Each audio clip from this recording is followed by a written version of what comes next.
घने जंगलों और ऊंचे पहाड़ों से घिरे एक छोटे से गांव का नाम था सुखवन। ये गांव अपनी हरियाली और शांति के लिए जाना जाता था। यहाँ के लोग खेती करते थे और प्रकृति के साथ मिलकर जीते थे। लेकिन कई महीनों से इस गांव में बारिश नहीं हुई थी। खेत सूख चुके थे, पौधे मुरझा गए थे और गांव के लोगों के चेहरे पर चिंता साफ दिखाई देती थी। गांव में एक छोटा सा लड़का रहता था जिसका नाम था आरव। वो बहुत जिज्ञासु और दयालु था। उसे अपने गांव और जंगल से बहुत प्यार था। हर दिन वो जंगल में जाकर पेड़ों से बातें करता और नदी के किनारे बैठकर सोचता, आखिर बारिश क्यों नहीं हो रही? दिन आरव अपनी दादी के पास बैठा था। उसने पूछा, दादी, क्या सच में जादुई बारिश होती है? दादी ने मुस्कुराते हुए कहा, हाँ बेटा, बहुत साल पहले इस जंगल में जादुई बारिश होती थी। वो बारिश सिर्फ पानी नहीं लाती थी, बल्कि खुशियाँ, जीवन और उम्मीद भी लाती थी। लेकिन वो तभी आती है जब कोई सच्चे दिल से प्रकृति की मदद करना चाहता है। तो क्या मैं उसे वापस ला सकता हूँ?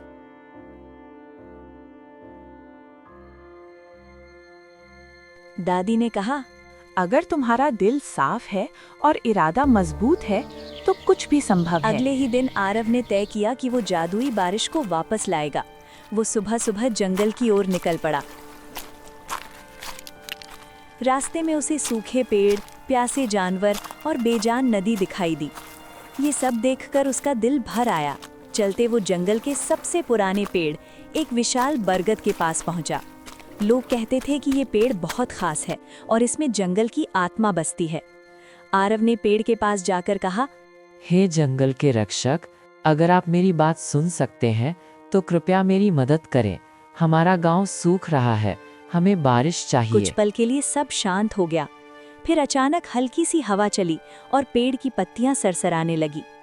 एक गहरी आवाज गूंजी, आरव, जादुई बारिश पाने के लिए तुम्हें 3 परीक्षाएं पार करनी होंगी, साहस, दया और विश्वास की। घबरा गया, लेकिन उसने हिम्मत नहीं हारी। मैं तैयार हूँ, उसने दृढ़ता से कहा। पहली परीक्षा थी साहस की।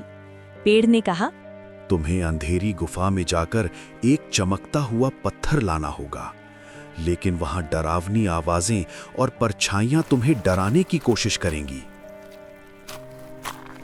गुफा की ओर चल पड़ा। जैसे ही वो अंदर गया, उसे अजीब अजीब आवाजें सुनाई देने लगी। दीवारों पर परछाइयां हिल रही थीं।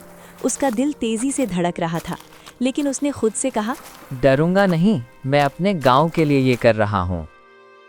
वो आगे बढ़ता गया और आखिरकार उसे चमकता हुआ पत्थर मिल गया। उसने उसे उठाया और बाहर निकल आया। तुमने साहस की परीक्षा पास कर ली। पेड़ की आवाज गूंजी।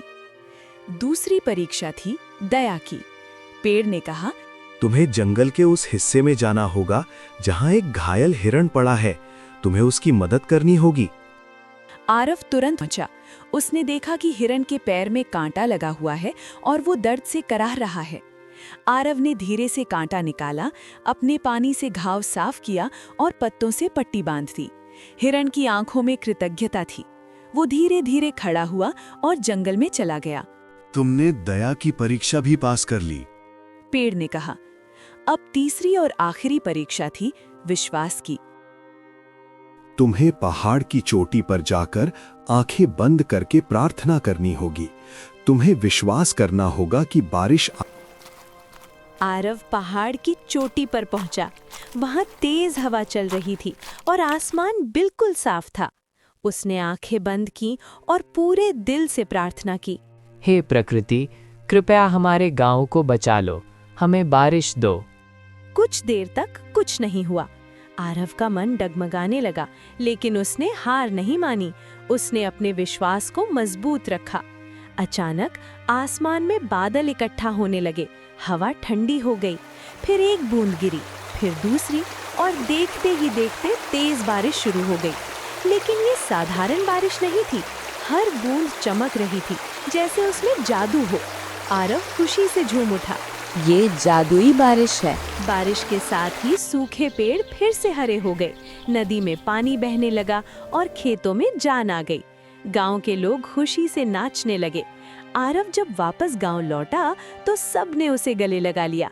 दादी ने गर्व से कहा, तुमने साबित कर दिया कि सच्चा साहस, दया और विश्वास दुनिया बदल सकते हैं। उस दिन के बाद से गांव में हर साल समय पर बारिश होने लगी। लोग प्रकृति का और भी ज्यादा ख्याल रखने लगे और आरव वो हमेशा के लिए जादुई बारिश लाने वाला लड़का बन